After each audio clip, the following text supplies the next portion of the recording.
వదిలిపెట్టాను. అట్లనే మీరు మాట్లాడాలి, 4 గోడల మధ్యలో డిస్కషన్ జరగాలి, బయటికి వెళ్ళినప్పుడు ఒకే నినాదం పైన ఉండాలి, అది జై తెలుగుదేశం, చంద్రబాబు నాయుడు గారి నాయకత్వం వర్ధిల్లాలి. మనం చూసాం గుజరాత్లో 30 ఏళ్ళు ఒకే ప్రభుత్వం నడుస్తుంది, మధ్యప్రదేశ్లో ఒకే ప్రభుత్వం నడుస్తుంది, ఒరిస్సాలో కూడా మొన్నటి వరకు ఒకే ప్రభుత్వం నడిచింది. ఎంత అద్భుతంగా అభివృద్ధి చేసుకుని వాళ్ళు ముందరికి వెళ్తున్నారు. ఇది నాకు అన్న సమానమైన పవనన్న కూడా పదే పదే చెప్తున్నారు, కనీసం 15 సంవత్సరాలు కూటమి ప్రభుత్వ అధికారులు ఉండాలి, కలిసికట్టుగా మన రాష్ట్రాన్ని అభివృద్ధి చేసుకోవాలని ఆయన కూడా చెప్తున్నారు. కలిసికట్టుగా 3 పార్టీలు మనందరం ముందరికి వెళ్ళాలని ఈ సభాముఖంగా కోరుతున్నాం. కూటమి అన్నప్పుడు 3 పార్టీల కలయిక, తెలుగుదేశం పార్టీ ఉంది, జనసేన పార్టీ ఉంది, భారతీయ జనతా పార్టీ ఉంది. ఈ కలయిక అన్నప్పుడు చిన్న చిన్న సమస్యలు ఉంటాయి, విభేదాలు వస్తాయి, కాదని నేను అనట్లా. ఇంట్లో మేము 5గురం, చిన్న చిన్న విభేదాలు మాకు ఉంటాయండి, లేకుండా పోవు. కానీ పెద్దరికంగా బాధ్యత చంద్రబాబు నాయుడు గారు తీసుకుని అందరినీ కూర్చోబెట్టి సమస్యను పరిష్కరిస్తారు. మళ్ళీ నిర్ణయం తీసుకుంటే ఆ ఇంట్లో కూడా మేము ఎవరో మాట్లాడం.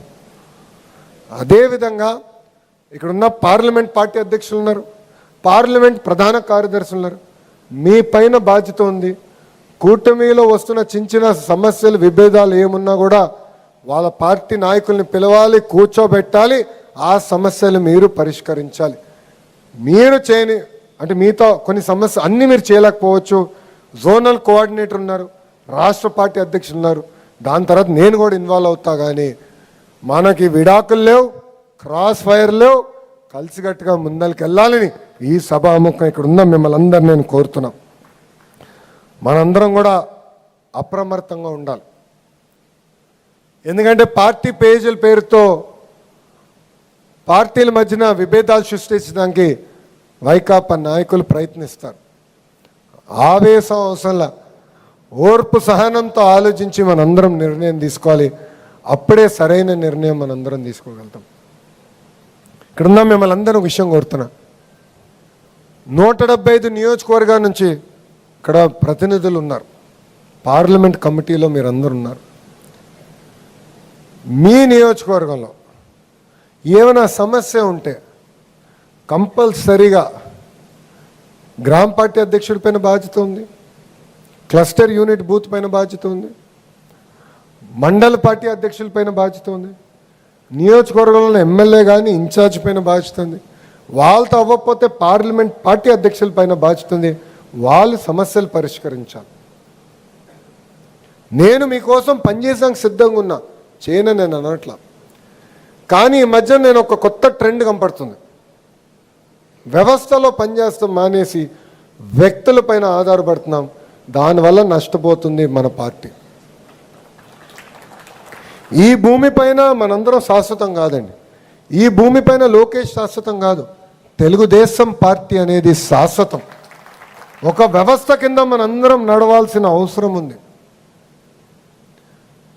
నిన్న గౌరవ ముఖ్యమంత్రి జాతీయ అధ్యక్షుడు చంద్రబాబు నాయుడు గారితో మాట్లాడుతూ ట్రైనింగ్ ప్రోగ్రాం అధ్యక్షులు రివ్యూ చేశారు. రివ్యూ చేసి బాబు గారితో దగ్గర నుంచి చూసిన వాళ్ళకి అర్థమవుతుంది, చాలా కష్టమైన పని అండి, ఆయనతో పని చేస్తాం, అంత తేలికైన పని కానే కాదు. నాకు 2 తోపీలని, ఒకటి ప్రభుత్వంలో చేయాలా, ఇంకోటి పార్టీలో చేయాలా. ఇంకా నా పరిస్థితి ఎలా ఉంటుందో ఒకసారి మీరు అందరూ ఆలోచించండి. అందరూ బాగా చిక్కిపోయారంటే ఆ దెబ్బకే చిక్కిపోయారు అనైనా. కానీ ఆయన కింద పని చేస్తాం, ఆయనతో పని చేస్తాం, ఒక తృప్తి కలుగుతుంది. ఎందుకంటే అహర్నిశలు ఆయన ఛాలెంజ్ చేస్తారు, పనిచేసే వాళ్ళకి ఎక్కువ పని ఆయన పెడతారు. సో నిన్న రివ్యూలో మాట్లాడుతూ నేను అమాయకంగా గౌరవ ముఖ్యమంత్రి గారిని ఒక ప్రశ్న అడిగాను. సార్, నేను పార్టీలోకి వచ్చి క్రియాశీలకంగా పార్టీలో వచ్చి 13 సంవత్సరాలు అయింది.